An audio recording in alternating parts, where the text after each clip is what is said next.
N-am crezut că un colet o să mă facă să mă simt atât de gol pe dinăuntru, cum a făcut să mă simt coletul ăsta atunci când l-am deschis. E un colet foarte frumos, e un pachet pentru mama, pentru că tot e 8 martie.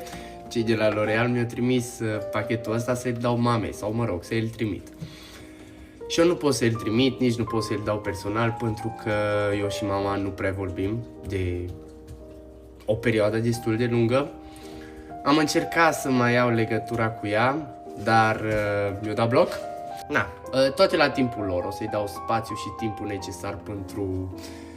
Când o să fie să ne împăcăm, o să ne împăcăm, deși știu că mă iubește și eu iubesc pe ea.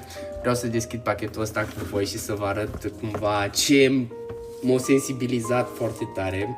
Pentru că în ultimul timp eu chiar nu i-am spus mamei că o iubesc.